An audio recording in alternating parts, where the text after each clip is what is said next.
Moriden, Athluan.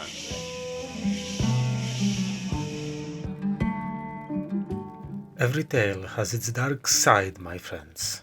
Even so noble a hero as Moriden did not always help the people. Do not take this as truth, but there are rumors that he worked for a time for the Thieves Guild of Skyrim. So sorry to miss the beginning of the evening tale, my friend. What did I miss?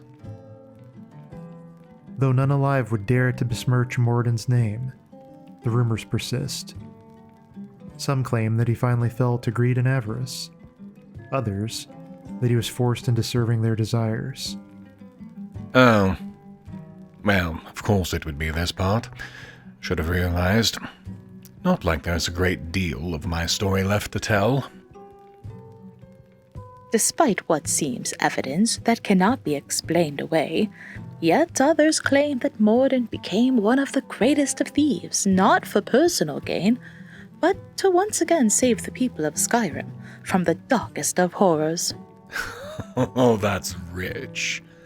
The darkest of horrors. Seriously. The only thing I saved anyone from during that time of my life was the burden of a full purse. The rumors, I'm afraid, are true, my friend. So, though they are only the darkest of slander, dear listeners, gather round once more and hear the tale of the greatest of thieves. For it to be slander, it would have to be intentionally wrong. Much of this tale is right, but they won't give you the details. You know how much I enjoy a good tale in a good tavern. So let me save you the pain of listening to the drivel. Far enough from the rest of the people here that I can tell you how it really happened. Because the truth of it... The truth is not what the bards would have you believe.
Second Seed, 4th Era, 202. Several hours of riding brought me to a remote area of Falkreath, tucked away in a half-canyon fed by mountain-top streams and waterfalls. The place had a silent beauty to it, untouched, it felt, by the rest of Skyrim. The Twilight Sepulchre itself. I should have realized it would be nowhere near Riften itself. Too much temptation, even for Nocturnal's own chosen. Even this close to the guild's home, it seems it was too much for one Mercer Frey. Now that I'm here, it is time to find and walk the pilgrim's path and return the skeleton key. Hopefully I'll meet with Nocturnal one last time. I've been following the words of Ithelia almost blindly, and though I have found truth in her words, I would have another's insight, even a Daedric Lord's, before I pursue it further. If I needed proof that my oath will be followed through on, I just received it. Gallus met me in the main chamber of the sepulchre, and the news he gives is not good, though it does explain much of what has been happening and why Nocturnal might have been so willing to take Carlia back. Mercer did far more damage to the guild and Nocturnal than I think he ever realized. When he removed the skeleton key, he also locked away the conduit between Evergloam, Nocturnal's portion of Oblivion, and Mundus, That means a number of things, but the most relevant are these. First, it means that Nocturnal's influence on the guild's luck went away entirely. That resulted in the hard spell that the guild has been suffering for the last 25 years. It's why they were so willing to take me on, hoping that new blood in the guild would put them back on track. On the flip side, it also means that all I've done to restore the guild has been the result of skill alone, as her influence on luck would not have been helping at all. Second, the Sentinels of the Sepulchre have, well, basically gone insane. Apart from Gallus himself, though he is also losing his connection to Nocturnal, the remaining Sentinels have lost their connection to their mistress along with their sense of self and of purpose. I suspect this means that as I walk the path, I will be forced to kill them in a rather more permanent fashion. Thank you, Mercer. We all thank you for the wonderful things you've done for us. Rot in Evergloam. I'm sure that Nocturnal and you are having a very interesting conversation right about now. The Pilgrim's Path is a series of trials, all of them related to the nature of Nocturnal. The first took me a painful amount of time to figure out, but in hindsight it should have been obvious. The room I entered was blanketed by an unnatural black fog, making it extremely difficult to make out anything. The natural reaction of man or mer in such a situation is to seek out light, to seek comfort in the ability to see as we normally do. This, however, is not the right path here. We are dealing with the Lord of Shadows. Indeed, as I moved about, I could see at least 3 others who had tried this and lay dead in the light. Allowing the light to even graze my body caused a great deal of pain, causing me to inch slowly through the fog to the eventual end. In the shadows, there is safety. In the shadows, there is peace. Once the fog had cleared, the path was straightforward. My skin was somewhat scorched from brief touches of the light before, but those would heal in time. Ahead of me, now, appeared a statue of Nocturnal, before her an offering plate, and a dead body. I studied this from a distance. Though Nocturnal is a lord of thieves, taking what is hers, I know from personal experience, is rarely a safe move. She isn't looking for just another thief here. She has those in plenty in the guild, if she wanted that. No, this was about progression.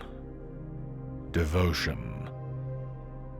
This is about moving past mere thievery. So I ignored the offering plate and searched the room for secrets, new paths. 2 chain pulls were revealed to my notice, and pulling them both, carefully, and ready to run if needed, opened a new way forward. Be not distracted by the moment. Seek the path forward. Another test, though I hadn't thought of it as such when I encountered it.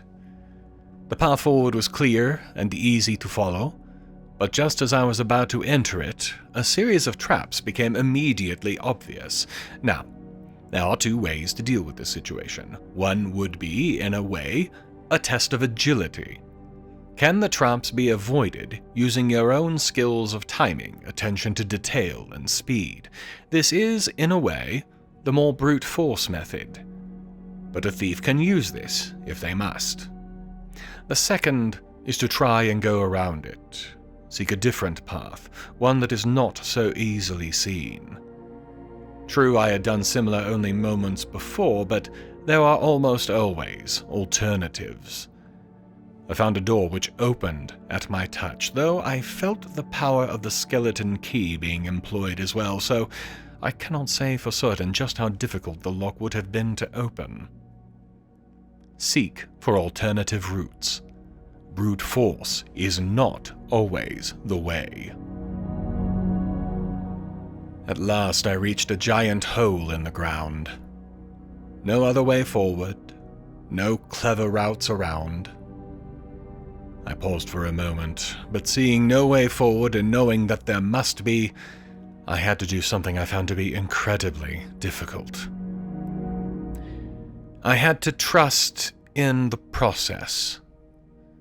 Nocturnal wants skilled agents, but she also needs them to trust in her, to trust in the luck that she sends. I do not trust easily anymore. Not really that I ever did, I think, but the number of times I have been stabbed in the back by those I had believed I could trust. I took a deep breath and dropped into the abyss, trusting to luck and the Lady Nocturnal. I landed safely, though the skeleton that was in there with me did not fill me with confidence. I searched the bottom of the pit, but found no cleverly hidden doors, no way to climb back up. I was trapped. I had trapped myself. Fool, I should have known better than to trust. I cursed myself in as many languages as I knew, using as many terms as I knew. Only when I had calmed down did I notice something. A vibration in my pocket. The skeleton key. A key that can open any way forward, that can unlock anything at all. I pulled it out, and the floor beneath me opened as well. I dropped into a small room, featuring a bright, shining blue crystal with a lock at its heart, the conduit to the Evergloam. I put the key in the slot, returning the artifact to where it belonged. The conduit to the Evergloam opened, and Nocturnal stepped through into the world of man and Mer for the first time in over a quarter century. She spoke to us, because Carlia had stepped through the other portals that had opened and joined us. Her words were scornful, it seemed, but the message was clear. Indeed, I think I heard a second message that Carlia was not intended to understand, masked beneath the main message for us both. There was to be no praise, for we had done only what was expected. This we were both to understand. The second message, though, was directed to me. You have done what the agreement required. Nothing more. Not the oath, the agreement. What Ithelia told me about the Daedra having paid the price for something came to mind. My services had been bought, my fate changed, she had said, and now, with that phrase, Nocturnal had confirmed it for me. My services to the Daedric Lords were now complete. When Nocturnal departed, Carlia spoke to me for a time. Mostly she spoke of how the past was now at last in her past. Her function as a nightingale was for the moment fulfilled, and we could get back to what was truly important. We were nightingales, she said, but we were also thieves. With Nocturnal at our backs and our luck restored, Skyrim was going to tremble before the greatest crime spree it had ever seen. Riches were ours for the taking, and we would, indeed, be taking. Before we left, however, Gallus also made one last appearance. He felt the call of the Evergloam. His oath and duties to the sepulchre now complete, he was being called to it, never to return to Mundus. Carlia and the dead guildmaster shared a touching moment. I wonder what it must be like to have someone in your life that you trust that much, and then have them taken away from you on a more or less permanent basis. I can only imagine. I certainly cannot relate. One bit of business remains. I must return to the guild, so that Brynjolf and Carlia can institute one last bit of insanity and put me in charge of the guild. 22 Second Seed, 4th Era, 202. The guild gathered in the cistern when I arrived. Brynjolf, long seen as the most senior of the thieves here, alongside Delvin and Vex, our job masters, and Carlia, the redeemed nightingale, stood at the center. The meeting was brief and to the point. Given my service to the guild, Brynjolf proposed I replace Mercer. Delvin and Vex immediately agreed, Carlia added her support, and as quickly as that it was done. It wasn't much of a ceremony, but as Bryn said, the guild is not one to spend coin on lavish events when they can be out robbing those same lavish events. I made 2 decisions immediately. Brynjolf and Delvin kept their keys to the vault. The third, which was now mine by right, I turned over to Vex. The guildmaster would not hold that key again, lest there be a repeat of Mercer's actions somehow. As to the idea that the skeleton key would be removed again, well, for that, Carlia would stand assurance. Second, as soon as I had a free moment, I spoke with Jarl Maven Blackbriar, who had attended the ceremony as well. I made it clear that her patronage would be welcome, but her orders would not. We were the Thieves Guild, not her lackeys, and I would not allow that arrangement to continue on as it had. You might imagine how she felt about that. Well, if she ever gives me trouble, then I imagine I can see to her downfall easily. I know more that is damaging to her than she does to me, after all. Epilogue. Now, my friend, you know almost everything there is to know about me. Almost. You might remember, as I do, the last words of Ithelia's prophecy about me. Seek the shadows, seek the betrayer, and when that is done, know that your fate is nothing. I had done as she had directed. I had no idea what she meant by the last, however, that my fate would be nothing. I had no idea what form these words would take, how they would apply to me. But I knew in the back of my mind that there was one more thing coming. There had to be. The Daedric Lords had bought my fate from my father Akatosh. I doubt very much it was for the menial work that I had done for them. Minus, possibly, Nocturnal's task, which was far more difficult than the others. No, something more was coming, and I needed to be ready for it. Which, when you think about it, is almost impossible. How do you prepare for something when you have no idea what it is you are preparing for? It would not be long before I find out. That will be a tale for another time, however. Avoid the taverns and inns, my friend, for this tale is not one to be told in company. This will be for your ears alone. As the nightingales say, eyes open and walk with the shadows. Until then, I will be watching.